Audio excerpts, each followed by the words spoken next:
Мамлекеттин тагдыры башкаруу кызматында олтурган иш билгилердин кол алдында турат. Белгилүү болгондой, айрым башкармалыктарда билими жана тажрыйбасына карабай жай бербей кызмат аркалагандар бар экендиги ачыкталып калды. Буга өлкө башчы Садыр Жапаров ар бир мамлекеттик кызматкерлердин диплому текшерилмей болгондо аныкталып олтурат. Алдыда дагы канчасы тааныш билиш менен кызматка келип калгандыгы көпчүлүктүн бүйүрүн кызытууда. Эми бул текшерүүлөрдөн кийин сабатсыздардын кызматка келүүсүнө бөгөт коюларына ишеним артып турушат. Кечеги диплом маселеси боюнча менин көз карашым туура. Негизи ушул кадр маселеси боюнча бир кыйла Кыргызстанда акыркы мезгилдерде бир туура эмес эмелер жаралып атат. Коомдун пикиринде биз өзү Союздун малында болгон үчүн мен Россиядан техникумду бүтүп келгенмин, финанс экономикалык техникумду, андан кийин Ош технологиялык университетинин экономика факультетин бүтүргөнмүн. Мен билимим жогорку, юриспруденция Ош мамлекеттик университетинен.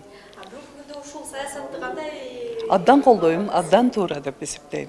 Дал ушул тапта өлкөнүн түштүк аймагындагы кадрлык резервке талапкерлерди тандоо жараяны жүрүп жатат. Анда райондун деңгээлиндеги шаар жана айылдардагы башкармалыктарга тандоо өтүүдө. Өз талапкерлигин коюп жаткандар эң негизгиси таза дипломго ээ жана тажрыйбалуулугуна таянуу менен ишеничтүү кадам таштагандыгын ачык айтышууда. Бул мезгилге чейин мен Нокат шаар мэриясынын аппарат жетекчиси болуп иштеп келдим. Ага чейин Нокат шаар мэриясынын юристи болуп иштегенмин.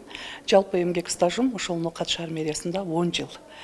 Айыл өкмөт башчылыгына, ишчемерликке, мэрликке, райондук деңгээлдеги ага ошол иш стажын, жетектөөчү кызматтарда ушундай өздөрүнүн стажы бар экен. Биринчи этап босого балдан өтүш керек экен. 36 балдан ашык бала алсаң. Ал тесттен биз биринчи этаптан, например, мен райондук деңгээлде мэрге, вице-мэрликке, айыл өкмөт башчылыгына өттүм. Ал эми Ош шаарынан алыс эмес Төлөйкөн айыл өкмөтүнүн талапкерлигин коюп жаткан Сагынбай Токсонбаев өзүнүн тажрыйбасына болгон ишеними жогору экен. Анткени аталган айыл өкмөттө 3 жолку чакырылыштын депутаты болуп жүргөн. Учурда айыл өкмөттүн орун басары кызматын аркалайт. Мындан улам өз аймагындагы көйгөйлүү жагдайлар менен тааныштыгын, аны чечүүдө мүмкүнчүлүгү жетери менен ишендирип жатат. Бул маселелер менен толук таанышмын.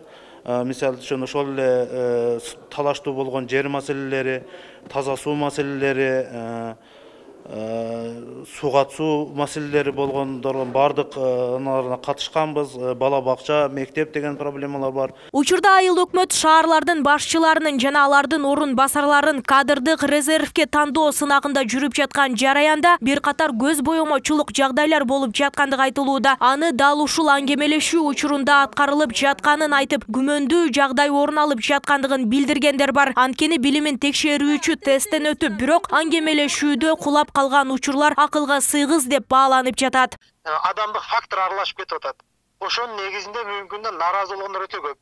Мен мисалы үчүн мамлекеттик кызмат иштеген болсом жаш кадр катары эсептелем да.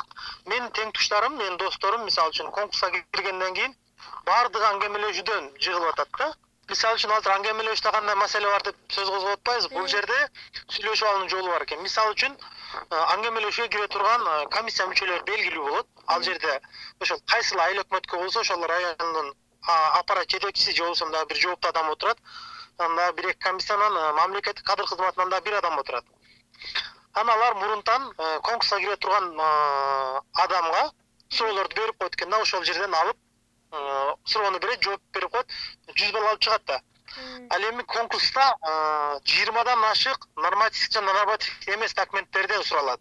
Анын ичинен эгер жыгытууну кааласаң, сен каалаган суроону берип жыгытып койгон мүмкүнчүлүк бар да. Учурда өлкөнүн түштүк аймагы тагыраагы Ош, Жалал-Абад, Баткен облустарында кадрдык резервке сынак жүрүп жатат. Ош облусу боюнча бардык райондордон 100дөн ашуун талапкер катышкан. Алар 3 баскычтан турган сынактан өтүшөт. Алгач документ тапшыруу, билим деңгээлин текшерген, тесттен өтүү жана аңгемелешүү. Биздики райондук маанидеги шаардагы, мисалы эми Ош областы боюнча алсак, Кара Суу, Өзгөн, Нокат шаарларынын мэрлигине талапкерлер бар.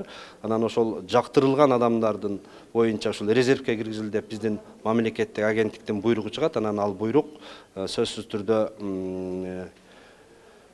президенттик аппаратка, анан министрлер кабинетинин аппаратына барат. Анан ал жерден тиешелүү райондун акимдери ошол резервтин ичинен тандап дайындайт. Буга чейин өлкөнүн түштүк аймагына муниципалдык кадрдык резервге 13 декабрдан 24 декабрга сынак жарыяланган. Анда райондук маанидеги шаарлардын мэрлерине жана анын орун басарларына, ошондой эле айыл өкмөт башчылыгына талапкерлер документ тапшырышкан. Ага 600гө чукул адам катышып, анын 150гө чукулу мэрлик кызматка, 240 талапкер мэрдин орун басарлыгына сынакка аттанышкан. Учурда соңку аңгемелешүү этабы жүрүп жатат.